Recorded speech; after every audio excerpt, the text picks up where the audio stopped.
Hi hello ನಮಸ್ತೆ, welcome back to ಪಾರು Chavan YouTube channel. ಇವತ್ತು ನಾನು ನಿಮಗೆ ಸನ್ಫೀಸ್ಟ್ ಅವರ ಇಪಿ ನೂಡಲ್ಸ್ ಅಂತ ಕೇಳಿರ್ಬೋದು, ಅದರದ್ದೇ ಇಪಿ ಪಾಸ್ತಾ ಮಾಡ್ತಾ ಇದ್ದೀನಿ.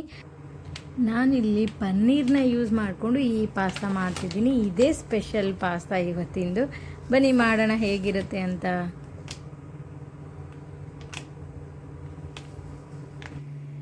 ಇದನ್ನು 100% ಸೂಜಿಯಿಂದ ಮಾಡಿರ್ತಾರೆ. ಇದರ ಪ್ರೈಸ್ ಬಂದುಬಿಟ್ಟು 28 ರೂಪೀಸ್ ಅಷ್ಟೇ. ನಾನು ಟ್ರೈ ಮಾಡಿಲ್ಲ ಈ ಪಾಸ್ತಾನ. ನಾನು ಬೇರೆ ಪಾಸ್ತಾ ಟ್ರೈ ಮಾಡಿದ್ದೀನಿ, ಮ್ಯಾಗಿ ಅವ್ರದ್ದು. ಇದು ಹೇಗಿರುತ್ತೆ ಟ್ರೈ ಮಾಡಬೇಕು. ಟ್ರೈ ಮಾಡಿ ನಿಮಗೂ ಕೂಡ ತೋರಿಸ್ತೀನಿ ಹೇಗಿದೆ ಅಂತ ಹೇಳ್ತೀನಿ, ಓಕೆನಾ. ಪಾಸ್ತಾ ಪ್ಯಾಕೆಟ್ ಕಟ್ ಮಾಡಿದರೆ ಒಳಗಡೆ ಈ ಥರ ಪಾಸ್ತಾ ಶೇಪ್ ಈ ಥರ ಡಿಸೈನ್ ಇದೆ.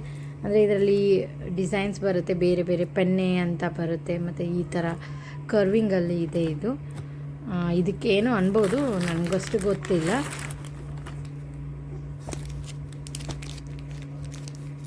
ಮತ್ತು ಇದರ ಒಳಗಡೆ ಒಂದು ಸಾಸ್ ಮೇಕರ್ ಕೊಟ್ಟಿದ್ದಾರೆ, ಪಾಸ್ತಾ ಸಾಸ್ ಮೇಕರ್. ಈ ಪೌಡರ್ನ ಆ್ಯಡ್ ಮಾಡಿಕೊಂಡು ಪಾಸ್ತಾ ರೆಡಿ ಮಾಡಬೇಕು. ತುಂಬ ಈಸಿ ಇದೆ ಮಾಡೋದು. ನಾನು ಕೂಡ ಫಸ್ಟ್ ಟೈಮ್ ಪಾಸ್ತಾ ಟ್ರೈ ಮಾಡ್ತಾಯಿದ್ದೀನಿ. ಇಪಿ ಅವ್ರದ್ದು ಮೊದಲು ಟ್ರೈ ಮಾಡಿಲ್ಲ, ಮ್ಯಾಗಿ ಟ್ರೈ ಮಾಡಿದ್ದೀನಿ. ನಾನಿಲ್ಲಿ ಅಮೂಲ್ ಬ್ರ್ಯಾಂಡ್ ಅವ್ರದ್ದು ಪನ್ನೀರ್ ತೊಗೊಂಡಿದ್ದೀನಿ. ನೀವು ಯಾವುದಾದ್ರೂ ತೊಗೋಬೋದು, ಮಿಲ್ಕಿ ಮಿಸ್ಟ್ ಆದರೂ ತೊಗೋಬೋದು, ಬೇರೆ ಯಾವುದು ಅಮೂಲ್ ಆದರೂ ತೊಗೋಬೋದು, ಯಾವುದಾದ್ರೂ ತೊಗೋಬೋದು. ಒಟ್ನಲ್ಲಿ ಪನ್ನೀರು ಅಷ್ಟೇ. ಇದನ್ನು ನಾನು ನೀಟಾಗಿ ಕ್ಯೂಬ್ಸ್ ಹಾಕಿ ಕಟ್ ಮಾಡ್ಕೊಂಡಿದ್ದೀನಿ. ಈ ಥರ ಚಿಕ್ಕ ಚಿಕ್ಕದಾಗಿ ನಾನು ಸ್ವಲ್ಪ ಜಾಸ್ತಿನೇ ತೊಗೊಂಡಿದ್ದೀನಿ. ಏನಕ್ಕಂದರೆ ಇದರಲ್ಲಿ ಅರ್ಧ ನನ್ನ ಮಗಳಿಗೆ ಸ್ವಲ್ಪ ರೋಸ್ಟ್ ಮಾಡಿ ತಿನ್ನಿಸ್ಬೇಕು, ಅದ್ರಿಗೋಸ್ಕರ. ನೋಡಿ ಇಷ್ಟು ಚಿಕ್ಕ ಚಿಕ್ಕದಾಗಿ ಕಟ್ ಮಾಡ್ಕೊಂಡಿದ್ದೀನಿ ಕ್ಯೂಬ್ಸಲ್ಲಿ. ಹೇಗಾದರೂ ಕಟ್ ಮಾಡ್ಕೋಬೋದು.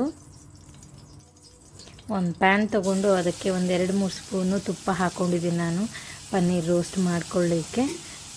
ಇಲ್ಲಿ ಕಟ್ ಮಾಡ್ಕೊಂಡಿರೋ ಪನ್ನೀರ್ ಇದರಲ್ಲಿ ಆ್ಯಡ್ ಮಾಡ್ತಿದ್ದೀನಿ. ಆ್ಯಡ್ ಮಾಡಿ ನೀಟಾಗಿ ರೋಸ್ಟ್ ಮಾಡ್ಕೋಬೇಕು. ಎಲ್ಲ ಆ್ಯಡ್ ಮಾಡ್ಕೋತಾ ಇದ್ದೀನಿ, ಏನಕ್ಕಂದರೆ ಇದರಲ್ಲೇ ಅರ್ಧ ನನ್ನ ಮಗಳಿಗೂ ಕೂಡ ಆಗುತ್ತೆ ಅಲ್ವಾ ರೋಸ್ಟ್ ಮಾಡಿದರೆ. ಅವಳಿಗೆ ರೋಸ್ಟ್ ಮಾಡಿ ಹಾಗೆ ಕೊಡ್ಬೋದು. ಸ್ವಲ್ಪ ಅದ್ರಿಗೋಸ್ಕರನೇ ನಾನು ಏನೇನು ಹಾಕ್ತೀನಿ ಅದರಲ್ಲಿ ಎಲ್ಲ ಕಡಿಮೆ ಕ್ವಾಂಟಿಟಿಯಲ್ಲಿ ಹಾಕ್ತಾಯಿದ್ದೀನಿ. ನೋಡಿ ಇದರಲ್ಲಿ ಅರಿಶಿನ ಹಾಕಿದ್ದೀನಿ, ಆಮೇಲೆ ಸ್ವಲ್ಪ ಜೀರಿಗೆ ಪೌಡ್ರು, ಸ್ವಲ್ಪ ಪೆಪ್ಪರ್ ಪೌಡ್ರ್ ಹಾಕಿದ್ದೀನಿ, ಆಮೇಲೆ ಸಾಲ್ಟ್ ಹಾಕಿದ್ದೀನಿ. ನಮಗೆ ಎಷ್ಟು ರುಚಿಗೆ ತಕ್ಕಷ್ಟು ಸಾಲ್ಟ್ ಹಾಕಿದ್ದೀನಿ. ಇದನ್ನು ನೀಟಾಗಿ ರೋಸ್ಟ್ ಮಾಡ್ಕೋಬೇಕು. ಸ್ವಲ್ಪ ಬ್ರೌನ್ ಶೇಪಲ್ಲಿ ಬಂದರೆ ಸಾಕು. ಈ ಥರ ನೀಟಾಗಿ ಕಲಿಸ್ಕೊಂಡಿದ್ದೀನಿ. ಇವಾಗ ಇದು ಸ್ವಲ್ಪ ಬ್ರೌನ್ ಆಗೋ ಥರ ಹುರ್ಕೋಬೇಕು. ಇಲ್ಲ ಲೈಟ್ ಬ್ರೌನ್ ನಡೆಯುತ್ತೆ, ನಾನು ಪಾಪಗೆ ಕೊಡ್ತಿದ್ದೀನಲ್ವ, ಸೊ ಸ್ವಲ್ಪ ಲೈಟಾಗೆ ಮಾಡ್ತಾಯಿದ್ದೀನಿ.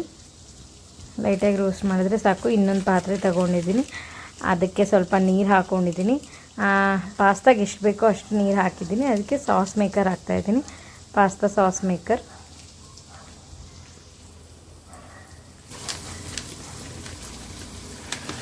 ಅಂದರೆ ಆಲ್ರೆಡಿ ನೀರು ಬಿಸಿ ಮಾಡಲಿಕ್ಕೆ ಇಟ್ಟಿದ್ದೆ ನಾನು, ಅದಕ್ಕೆ ಸ್ವಲ್ಪ ಕುದಿ ಬರ್ತಾಯಿದೆ. ಅದನ್ನು ನೀಟಾಗಿ ಕಲಸಿ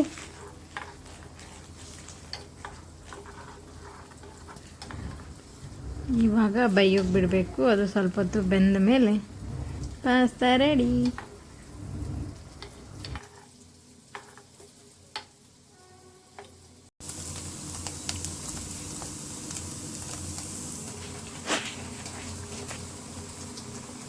ನೋಡಿ ಪನ್ನೀರ್ ಕೂಡ ಬೆಂದಾಗಿದೆ, ಆಮೇಲೆ ಪಾಸ್ತಾ ಕೂಡ ಇನ್ನೇನು ಸ್ವಲ್ಪ ಬೇಯಬೇಕಷ್ಟೇ. ಅದಾದರೆ ಪನ್ನೀರು ವಿತ್ ಪಾಸ್ತಾ ತಿನ್ನಲಿಕ್ಕೆ ರೆಡಿ. ತಿಂತಾ ಇದ್ದರೆ ಒನ್ ಮೋರ್ ಅನ್ನಬೇಕು.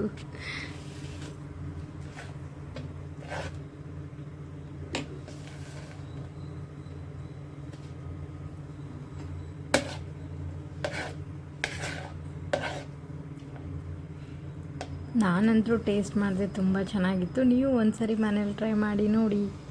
ಈ ರೆಸಿಪಿ ನಿಮಗೆ ಇಷ್ಟ ಆಗಿದ್ದರೆ ಲೈಕ್ ಮಾಡಿ, ಶೇರ್ ಮಾಡಿ, ಹಾಗೆ ನನ್ನ ಯೂಟ್ಯೂಬ್ ಚಾನಲ್ನ ಸಬ್ಸ್ಕ್ರೈಬ್ ಮಾಡೋದನ್ನು